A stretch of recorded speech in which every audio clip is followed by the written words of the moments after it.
Hey everybody, welcome back to episode 9, Fuckery 101. This is going to be COVID version Fuckery, and we're going to start with a brief reading from my very favorite poet, David Whyte, this book, Consolations. He's a poet and a writer, and his words, he gets me. And I'm going to read this chapter called Ground, because maybe it's just me, but I think a lot of us that are living through May 2020 are feeling untethered, are sensing the chaos, are feeling disconnected and worried and anxious. And these words help me, maybe they'll help you. Again, it's called Ground. Ground is what lies beneath our feet. It is the place where we already stand, a state of recognition, the place or the circumstances to which we belong, whether we wish to or not. It is what holds and supports us, but also what we do not want to be true. It is what challenges us physically or psychologically, irrespective of our hoped-for needs. It is the living, underlying foundation that tells us what we are, where we are, what season we are in, and what, no matter what we wish in the abstract, is about to happen in our body, in the world, or in the conversation between the two. And even though we are separated in this space, it is really my goal to feel connected to clients and family and friends and strangers throughout this time. And I've been doing a lot of continuing ed. As a social worker, I have to get 40 education hours every 2 years to maintain my license. And part of what I've been listening to is this brilliant social worker named Deb Dana talking about Polyvagal Theory. And really at the essence of that is that I am one nervous system and you are one nervous system. And to feel seen and to feel heard and to feel connected is for my nervous system to connect to yours and for us to be in that ventral vagal place together. And a lot of us are having a great deal of struggle finding that place. It is a place of safety, it is a place of comfort, and it is a place of ease. And some of us can put that together for brief periods of time, but for a lot of us, we are not feeling safe at all right now, physically, psychologically, financially. And we're having a hard time finding that ground, and we're having a hard time finding connection. So that's why I'm slowing this version down today. We're going to get to some COVID varieties of fuckery, but hang with me a minute, and let's see if we can co-regulate together. Back to David, our friend David. To come to ground is to find a home in circumstances and in the very physical body we inhabit, in the midst of those circumstances, and above all, to face the truth, no matter how difficult that truth may be. To come to ground is to begin the courageous conversation, to step into difficulty, and by taking that first step, begin the movement through all difficulties, to find the support and foundation that has been beneath our feet all along. A place to step onto, a place on which to stand, and a place from which to step. And I don't know if you're sitting down right now, but I'm sitting down, and one of the things that I often do when I first meet with a client and we're getting settled into our conference room is we take that minute to just pause and put our feet on the ground, feel the ground beneath our feet, notice our breath. Don't force it, don't hurry it, don't turn it into something that it's not, but to just be here now. Over the Rhine sings a song, and there's a lyric that says, "Gonna let my soul catch my body," right? Like sometimes our body is rushing around. Our body is sitting through 10 hours of Zoom calls or whatever you're doing during the day.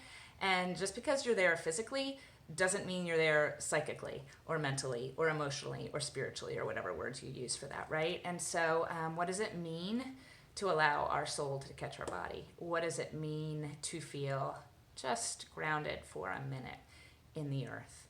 And can you find that sense of safety or comfort in even the smallest of moments. So leaving you with that, and should you buy David White's Book of Consolations, it's a great read. My friend Tracy gifted it to me when I officiated their wedding. So what I'd like to do, the Fuckery Deck still remains a great tool for you to get curious and play around, both in your own self-awareness as well as with your team, to look at some bad habits that might be damaging trust with the folks that you work with. What I'd like to do today is to just touch on a few forms of fuckery that have emerged in phone calls and Zoom calls that I've had with folks this week. One call was with a former client, works in a very large company, and he was talking about how many Zoom calls he's in every day and how exhausting that is, and that recently the senior VP who's going to be on the call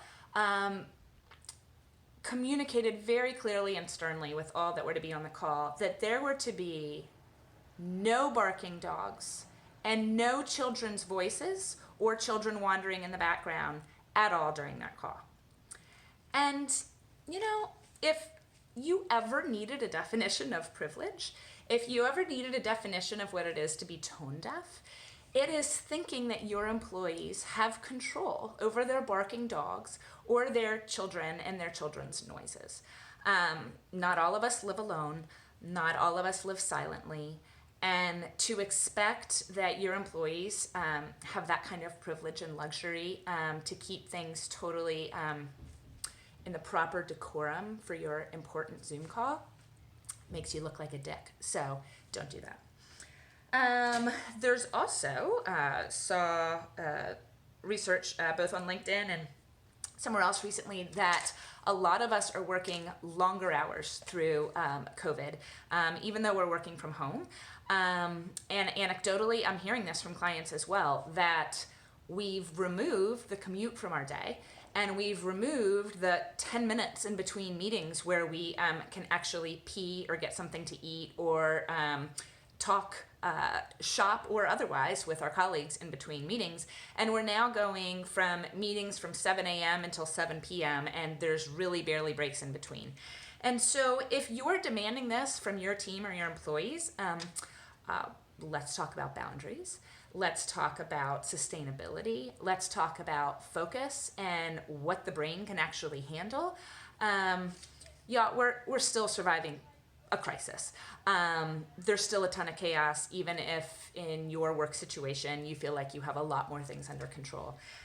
So I want you to really look at the hours that you're keeping and be honest about that. And if you are in a leadership position, I want you to look at the expectations that you have for people, and are you creating the space for them to walk around the block, to check in with their kids, to check in with a friend, to get off of the damn screen for a little bit. We do not need to be working 12-hour days any of the time, y'all.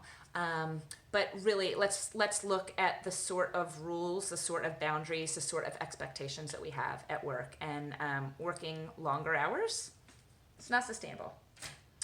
I don't know what it's like where y'all live or where you go to the grocery store, but I think refusing to wear a mask when you are in close quarters with other people on this planet, it's fuckery. Some of our grocery stores are requiring that you wear them, but those that aren't, I'm seeing a lot of people not wear masks. And even if you feel really cool about it, and even if you are not showing any symptoms, there are a lot of people who are experiencing great anxiety, and it's kind of like a civic duty. It's like a nice thing. It's like a responsible thing to wear a mask when you're in a small enclosed space. So consider like what sort of like old hangups you have about authority. This is not a political thing, y'all. Germs, viruses, they're not political. They don't vote. So please don't be that person who refuses to wear a mask. Okay, read an article in the paper about a large semiconductor company here in Portland and California and throughout the world, where an employee was quoted as being a whistleblower that he was feeling pressured to go into work and to be working in unsafe conditions. And I've been working in tech for about 10 years and have a lot of tech clients, past and present. And this is not the outlier, and it's not just tech. But if you are working in a company where your employees are having to make the terrible choice of, am I putting my health at risk? And if I refuse to do so, will I be fired or lose my job? That is a institutional level of fuckery. And OSHA's being overwhelmed by those calls right now. And I need you to really look at how are we valuing people? How are we valuing profits? How are we juggling the value of health and the value of the economy? And I'm by no means suggesting that these are easy decisions. But if employees are feeling split, if they're feeling torn, if they're feeling like they cannot go into work in a healthy environment that respects who they are, then that's a problem that needs to be addressed. All right, and the last one has nothing to do with COVID. It just has to do with the fact that I've been having phone calls with a lot of my colleagues during this time period. It's been a great time to just check in and see how folks are doing. And I've talked to two colleagues who both happen to be Black women who reminded me of the ever popular form of fuckery called icing out. And they both shared stories with me of feeling iced out in their work situations. And this is not limited to race. I think a lot of us probably have an experience of feeling iced out, whether that's at work or at some other place in your life.